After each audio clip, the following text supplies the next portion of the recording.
आज के सभी प्रोग्राम रद्द कर अमित शाह ने मणिपुर के हालात पर अधिकारियों के साथ बैठक की। कल भी करेंगे बैठक। अमित शाह ने अधिकारियों को निर्देश दिए, मणिपुर में शांति बहाल करने के लिए सभी जरूरी उपाय करें। सोर्सेस की खबर।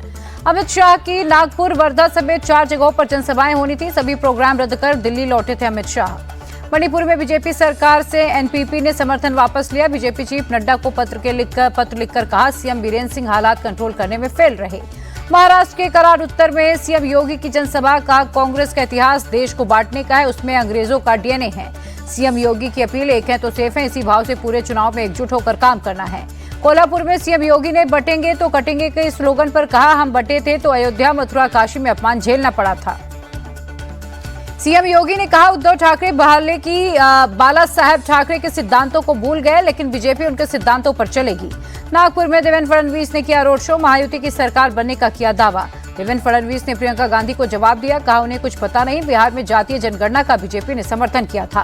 देवेंद्र फडणवीस ने राहुल गांधी से सवाल पूछा, किस संविधान में लिखा है बीजेपी को वोट देने वालों का बहिष्कार होगा। देवेंद्र फडणवीस की पत्नी अमृता ने कन्हैया कुमार को जवाब दिया, कहा रिक्वायरमेंट के हिसाब से रील्स बनाई जाती हैं। अमृता फडणवीस ने कन्हैया कुमार को दी सलाह, कहा बीजेपी में आकर अपने ज्ञान का सही इस्तेमाल करें। मुंबई में बीजेपी नेता मंगल प्रभात लोढ़ा की अगुवाई में हिंदू एकता रैली निकाली गई। एक है तो सेफ है के पोस्टर के साथ दिखे कार्यकर्ता। मंगल प्रभात लोढ़ा बोले, हिंदू हित में सिर्फ बीजेपी का काम होता है।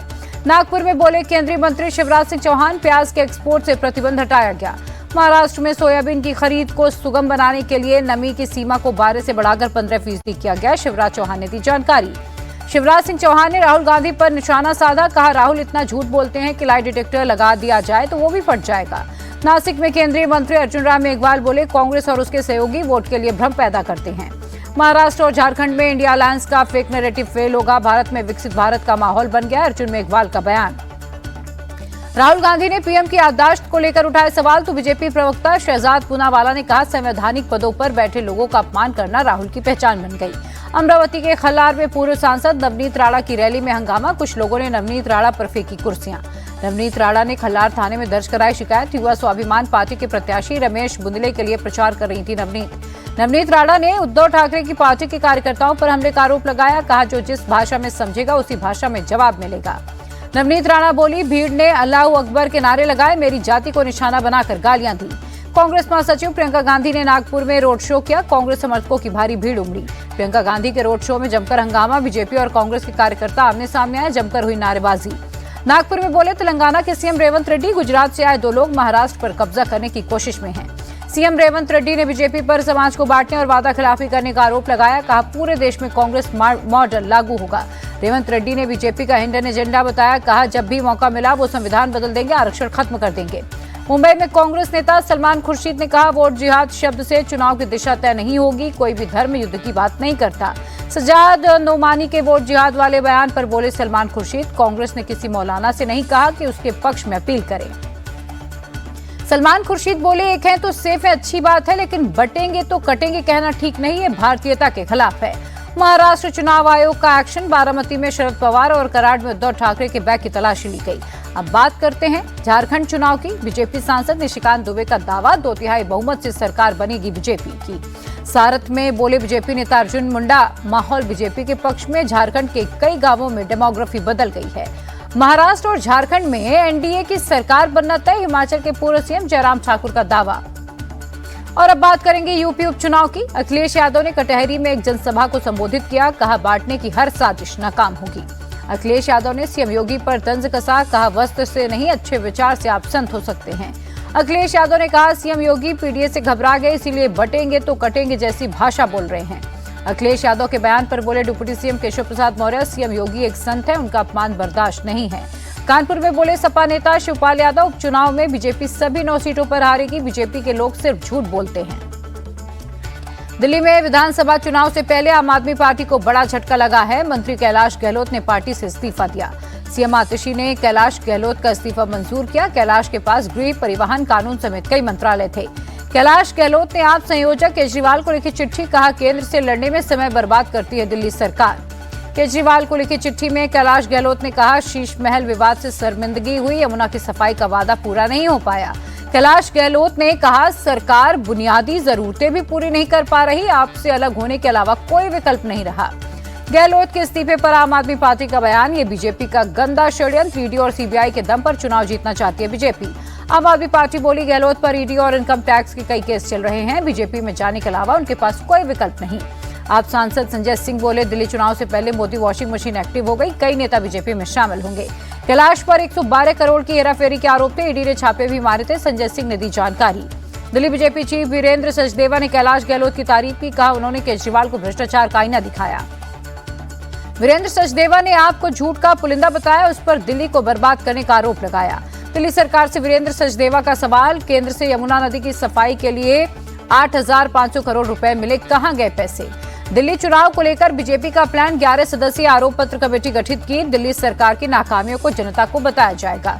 चुनाव से पहले दिल्ली बीजेपी को बड़ा झटका लगा है। किराड़ी से 2 बार के विधायक रहे अनिल झा आम आदमी पार्टी में शामिल। आप में शामिल होने के बाद बोले अनिल झा, सामाजिक न्याय को सिर्फ केजरीवाल ही आगे बढ़ा रहे हैं। अनिल झा का छलका दर्द, कहा बीजेपी के बंगलों से बचना चाहता था, पता है वो क्या हश्र करते हैं। केजरीवाल ने अनिल झा को पूर्वांचल समाज का बड़ा नेता बताया, कहा पूर्वांचल समाज के साथ बीजेपी कांग्रेस ने राजनीति की। केजरीवाल ने बीजेपी पर आरोप लगाए, कहा बीजेपी ने दिल्ली के लोगों को धोखा दिया, गंदी राजनीति की है। कांग्रेस का दिल्ली न्याय यात्रा का 8वां दिन, गोंडा में यात्रा में शामिल हुए दिल्ली कांग्रेस चीफ देवेंद्र यादव। देवेंद्र यादव ने सभा को संबोधित किया, कहा यात्रा के माध्यम से लोगों की समस्याएं जान रहे हैं। दिल्ली वालों से देवेंद्र यादव ने वादा किया, बेरोजगारी खत्म करने की दिशा में काम करेंगे। महबूबा मुफ्ती को एनसी चीफ फारूक अब्दुल्ला का जवाब, कहा हमारा घोषणा पत्र 370 को लेकर साफ है। जम्मू कश्मीर कांग्रेस के चीफ तारिक अहमद कर्रा बोले, बीजेपी सिर्फ कांग्रेस ही नहीं पूरे देश को कमजोर करने की कोशिश कर रही। कांग्रेस को कमजोर करने और उसकी आइडिया को खत्म करने की साजिशें नाकाम होंगी, तारिक कर्रा ने जताया भरोसा। दिल्ली में बोले एमपी के सीएम मोहन यादव, पीएम के एक है तो सेफ है स्लोगन में कुछ भी गलत नहीं है।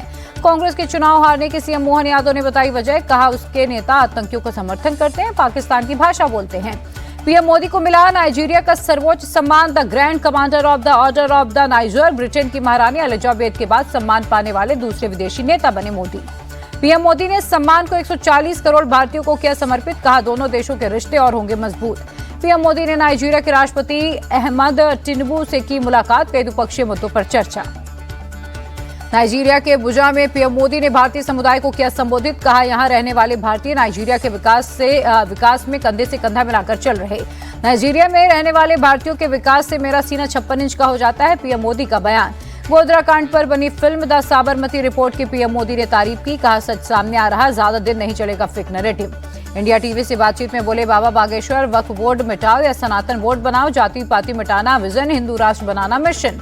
धीरेन्द्र शास्त्री बोले, बाबर नहीं रघुवर का जमाना है, मथुरा में कृष्ण को बैठाना है, हिंदू सोए हैं उन्हें जगाने के लिए उतरा हूं।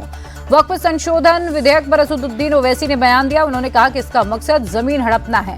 बीजेपी नेता माधवी लता ने ओवैसी को जवाब दिया, कहा हैदराबाद में वक्फ की 80% जमीन पर एआईएमआईएम का कब्जा। इंडियन आर्मी की ड्रिल पूर्वी प्रहार जारी, अरुणाचल और असम में चल रही एक्सरसाइज। जबलपुर में भारतीय सेना ने सूर्य हाफ मैराथन का आयोजन किया, बड़ी संख्या में शामिल हुए लोग। झांसी मेडिकल कॉलेज अग्निकांड पर प्रशासन ने सीएम योगी को सौंपी रिपोर्ट, शॉर्ट सर्किट से आग लगने की बताई वजह। रिपोर्ट्स के मुताबिक स्विच बोर्ड में शॉर्ट सर्किट से आग लगी, अग्निकांड में किसी तरह की साजिश नहीं थी। सपा चीफ अखिलेश यादव ने कहा, सरकार की लापरवाही की वजह से 10 नवजात बच्चों की जान गई। यूपी के बरेली में रेलवे ट्रैक पर रखा मिला बड़ा पत्थर, मालगाड़ी के लोको पायलट ने इमरजेंसी ब्रेक लगाकर रोका। गाजर टकराने से मालगाड़ी के इंजन को नुकसान हुआ, मामले में एफआईआर दर्ज, जांच में जुटा रेलवे प्रशासन। मुंबई स्थित आरबीआई दफ्तर में धमकी भरा कॉल आया, आरोपी ने खुद को लश्कर-ए-तैयबा का सीईओ बताया, पुलिस ने जांच शुरू की।